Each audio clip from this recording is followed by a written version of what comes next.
In the year 1901, a group of Greek sponge divers were working near a tiny island called Antikythera when they stumbled onto the wreck of an ancient ship. Buried in the debris was a lump of corroded bronze barely bigger than a shoebox that looked, frankly, like scrap metal.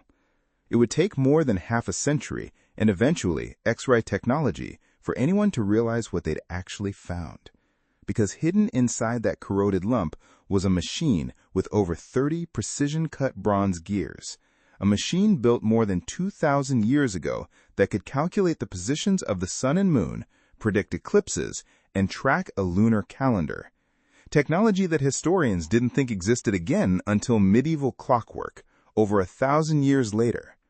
This is Archive of the Ancients, and today we're taking apart one of archaeology's strangest and most genuinely debated finds, the Antikythera Mechanism. Let's talk about what we know for certain, because even that is remarkable. The device was recovered from a shipwreck that historians date to somewhere around 70 to 60 BC, based on pottery and other objects found alongside it. The ship itself appears to have been a merchant or transport vessel, likely carrying looted or traded Greek treasures toward Rome when it sank near Antikythera, a small island between Crete and the Greek mainland. For decades after its recovery, the corroded fragment sat in a museum, largely a curiosity.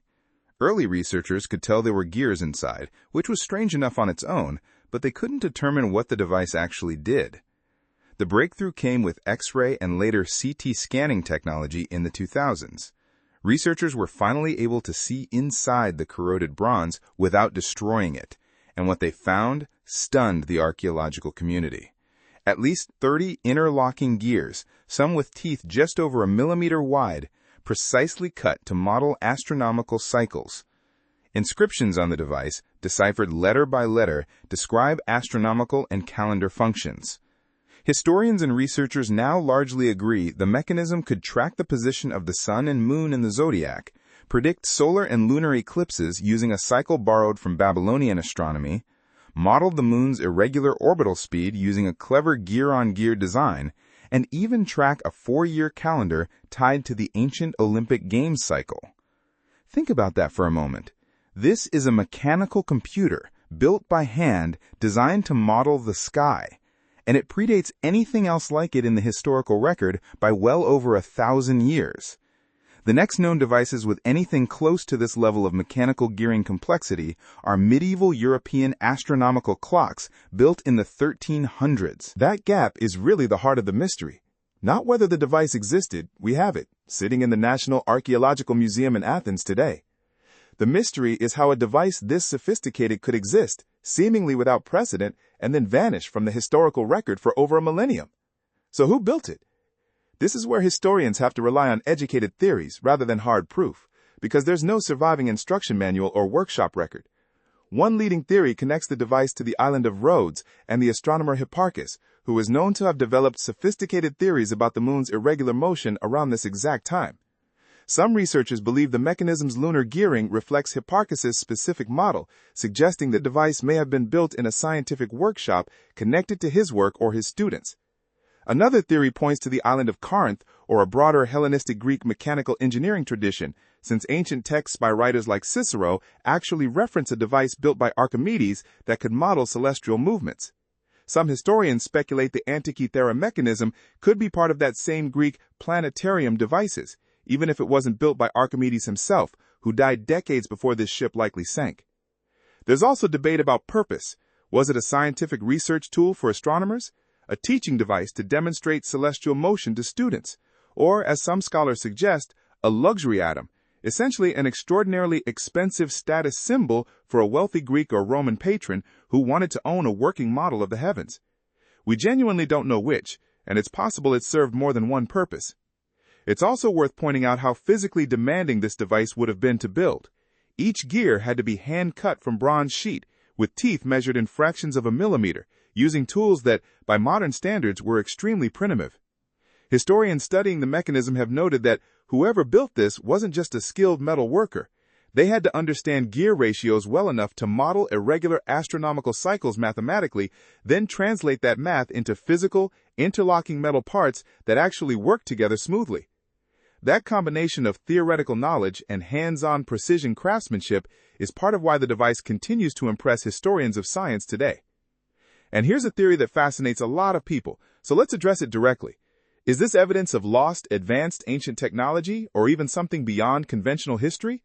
Almost all mainstream historians and archaeologists reject this frame. What the evidence actually supports is that Hellenistic Greek engineers had a deep, practical understanding of gear ratios and astronomy, and that this device likely represents the surviving peak of a broader mechanical tradition, one where most other examples simply didn't survive 20 centuries at the bottom of the sea. It's less impossible ancient technology, and more, we got remarkably lucky that this one didn't fully corrode away. The genuinely unresolved part of the mystery is why nothing else like it survives. If Greek workshops were building devices this advanced, where are the others? Some historians argue similar devices simply didn't survive the centuries, since bronze was frequently melted down and reused. Others wonder if this was closer to a one-of-a-kind masterpiece than evidence of a widespread industry. Without more physical evidence, this remains an open debate. Researchers are still studying the mechanism today, and reconstructions continue to be refined as more inscriptions are deciphered. As recently as the past couple of years, teams have proposed updated models of exactly how its calendar ring and gear trains functioned, so our understanding of this device is still evolving, not settled. It's also worth remembering just how much of this device is still missing. Only about a third of the original mechanism survived the 2,000 years underwater, broken into more than 80 separate fragments. Everything we understand about its full function has to be reconstructed from those fragments, the faint inscriptions still visible on their surfaces, and careful comparison with ancient astronomy texts that describe similar calculations. That means every reconstruction you see, including the ones in this video, is really a best supported model, not a guaranteed exact replica of the original. Future imaging technology, or the discovery of a second device somewhere else in the Mediterranean, could still change our understanding significantly. So we're left with a genuine puzzle from the ancient world, a machine built with a level of mechanical sophistication that historians didn't expect to see for another 1,000 years, created by engineers whose names and full methods have been lost to time. What do you think this device was really for? A scientific instrument?